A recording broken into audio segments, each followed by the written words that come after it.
नवंबर के छात्र छात्राओं, आप सबों को बहुत बहुत गुड मॉर्निंग। आप सभी स्वस्थ रहे, सानंद रहे और अपने कार्यों को अच्छी तरह संपादित करें, यही मैं आपसे अपेक्षा रखता हूँ, आशा रखता हूँ। आज आपको 11th 5 ईयर प्लान में ह्यूमन रिसोर्स को डेवलप करने के लिए जो चीज़ें रखी गई उसके बारे में आपको बताया जाएगा। यह 11th ईयर प्लान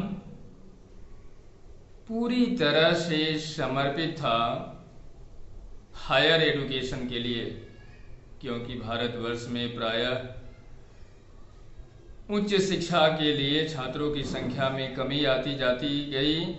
इस कमी आने के कारण 11th 5 ईयर प्लान में 18 से लेकर के 23 वर्ष तक के उम्र के बच्चों की शिक्षा पर विशेष बल दिया गया और यह प्रयास किया गया कि 2011-12 तक 15% का लक्ष्य पूरा किया जाए और अगली बार हमें योजना में इसे बढ़ाकर 21% का लक्ष्य रखा जाए, हासिल प्राप्त किया जाए।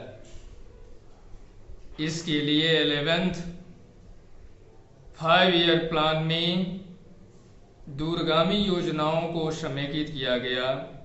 इसमें डिस्टेंट एजुकेशन को आधार बनाया गया, नॉन फॉर्मल डिस्टेंट एजुकेशन भी जोड़े गए, आईटी एजुकेशन इंस्टीट्यूशन को भी इसमें लाया गया और इसके साथ साथ यह प्लान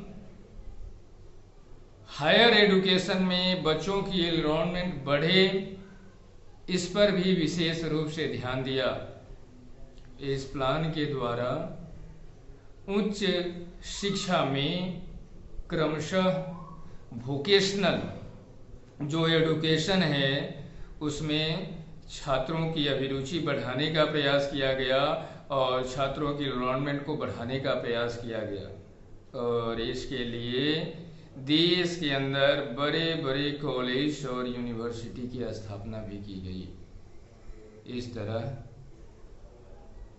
भारत में सरकार के द्वारा इसके ऊपर बड़े पैमाने पर व्यय का भी लक्ष्य रखा गया, जहां पर प्रारंभ में इस पर 151 करोड़ रुपए खर्च होते थे, वहीं इसे 3766.90 करोड़ रुपए खर्च करने का प्रावधान रखा गया।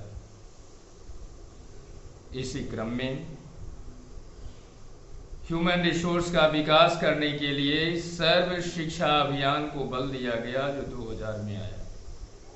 सर्व शिक्षा अभियान के तहत 2010 तक सब पढ़े सब बढ़े शिक्षा के अंतर्गत सबों को, खासकर एलिमेंट्री एजुकेशन 6 से लेकर 14 वर्ष तक के बच्चों को शिक्षा देने का प्रयास किया गया ताकि वे पढ़ लिख सके और भारत में लिटरेट की संख्या में वृद्धि कर सके।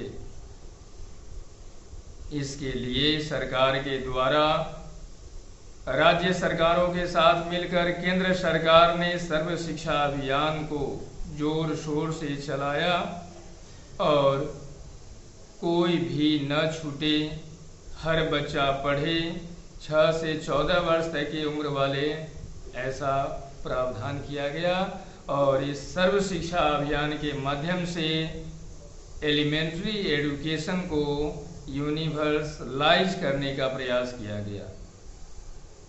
इसके लिए मिड डे मील का प्रावधान लाया गया ताकि विद्यालय में बच्चों की संख्या बढ़ाई जाए, ताकि विद्यालय में बच्चे ज़्यादा समय तक रुक करके रहे। इसके लिए मिड डे मील की व्यवस्था की गई। साथ ही साथ बच्चों को पौष्टिक भोजन मिले, उनके अंदर न्यूट्रिशन की कमी नहीं हो, इन सब उद्देश्यों को ध्यान में रखकर मिड डे मील की व्यवस्था की गई।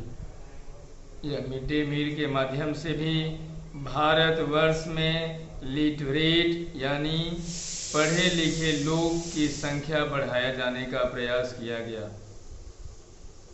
इस तरह समय बीते गए। बीते हुए लगभग 50 वर्षों में सरकार ने शिक्षा के क्षेत्र में नए नए कदम उठाए और नए नए प्रयास किए। नए नए विश्वविद्यालय, कॉलेज और संस्थानों की स्थापना की गई और इसके माध्यम से vocational, non formal education, IT education को व्यापक बढ़ावा दिया गया ताकि ज़्यादा से ज़्यादा ह्यूमन रिसोर्स देश के अंदर पैदा किया जा सके। इसके साथ साथ उच्च शिक्षा में भी, एलिमेंट्री एजुकेशन में भी उनकी इनरोलमेंट बढ़े, यह प्रयास किया गया। तो इस तरह आज आपको 11th 5 ईयर प्लान के बारे में, सर्व शिक्षा अभियान के बारे में, मिड डे मील के बारे में और बीते हुए 50 वर्षों में शिक्षा के क्षेत्र में होने वाले परिवर्तनों के बारे में बताया गया। फिर अगली वीडियो में बहुत बहुत धन्यवाद।